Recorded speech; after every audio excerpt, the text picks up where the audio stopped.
You, John Fitzgerald Kennedy, do solemnly swear. I, John Fitzgerald Kennedy, do solemnly swear. That you will faithfully execute the office of President of the United States. That I will faithfully execute the office of President of the United States. And will, to the best of your ability. And will, to the best of my ability. Preserve, protect, and defend the Constitution of the United States. Preserve, protect, and defend the Constitution of the United States. So help you God. So help me God.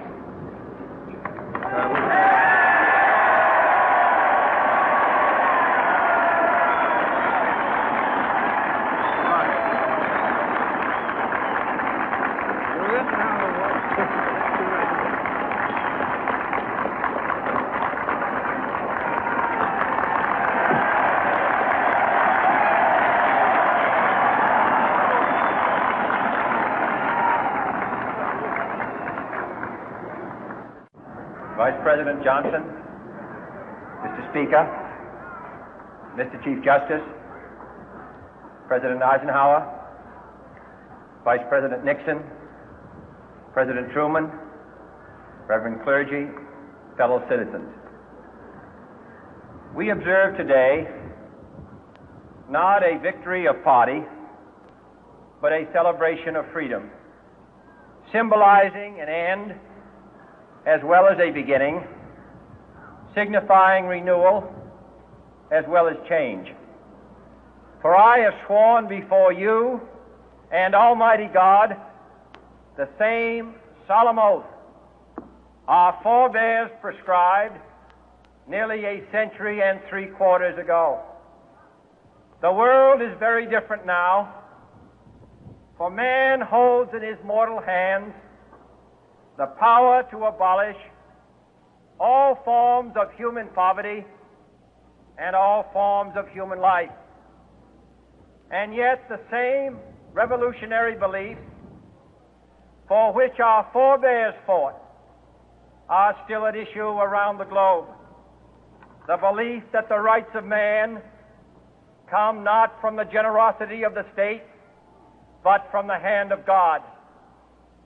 We dare not forget today that we are the heirs of that first revolution.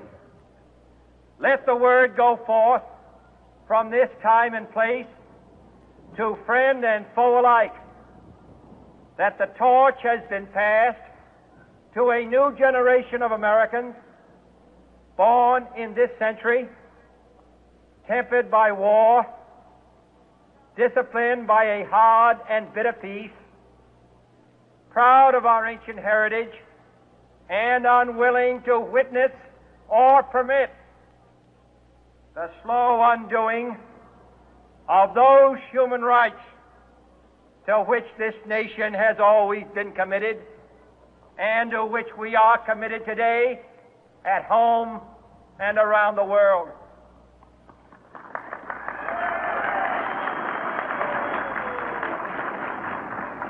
Let every nation know, whether it wishes us well or ill, that we shall pay any price, bear any burden, meet any hardship, support any friend, oppose any foe to assure the survival and the success of liberty.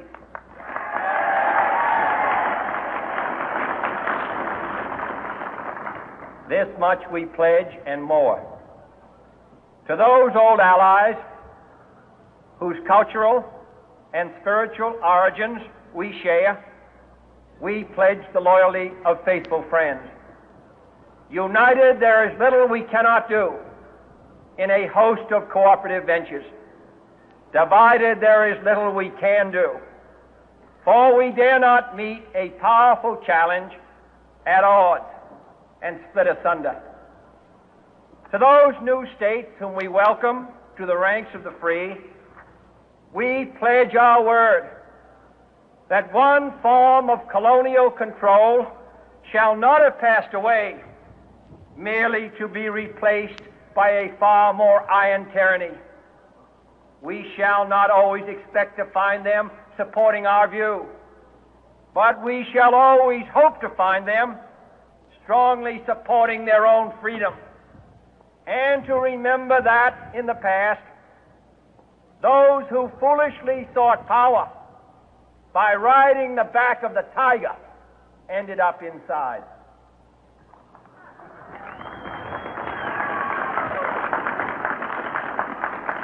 To those people in the huts and villages of half the globe struggling to break the bonds of mass misery, we pledge our best efforts to help them help themselves for whatever period is required, not because the communists may be doing it, not because we seek their votes, but because it is right. If a free society cannot help the many who are poor, it cannot save the few who are rich.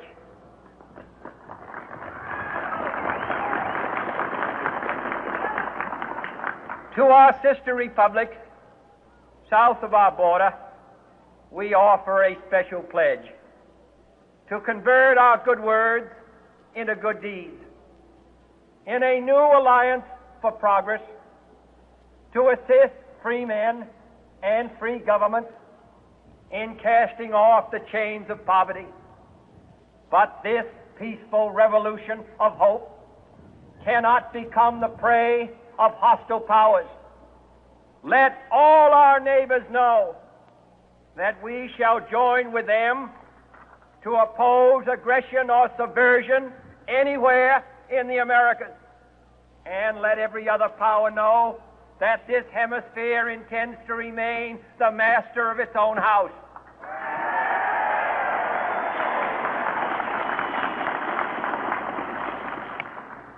To that World Assembly of Sovereign States, the United Nations, our last best hope, in an age where the instruments of war have far outpaced the instruments of peace, we renew our pledge of support to prevent it from becoming merely a forum for invective, to strengthen its shield of the new and the weak, and to enlarge the area in which its writ may run.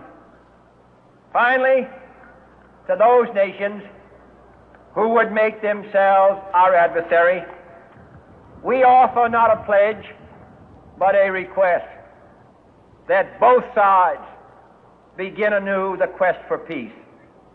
Before the dark powers of destruction, unleashed by science, engulf all humanity in planned or accidental self-destruction, we dare not tempt them with weakness, for only when our arms are sufficient beyond doubt can we be certain beyond doubt that they will never be employed.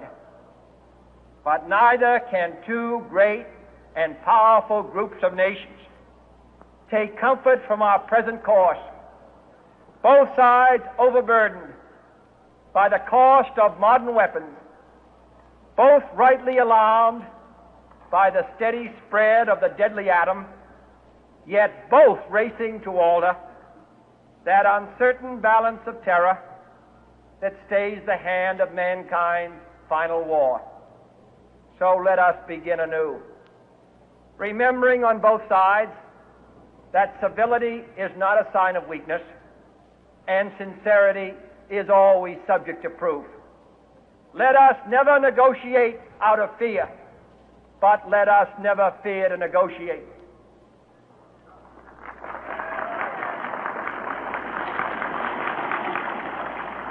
Let both sides explore what problems unite us, instead of belaboring those problems which divide us.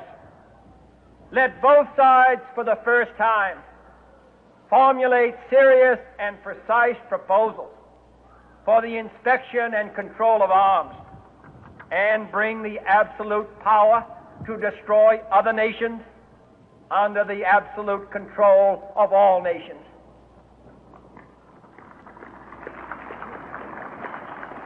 Let both sides seek to invoke the wonders of science instead of its terrors.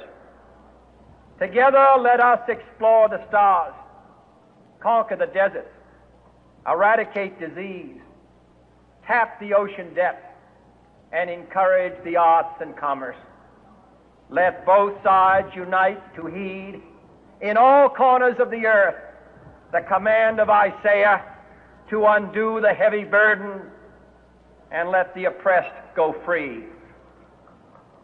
And if a beachhead of cooperation may push back the jungle of suspicion, let both sides join in creating a new endeavor, not a new balance of power, but a new world of law, where the strong are judged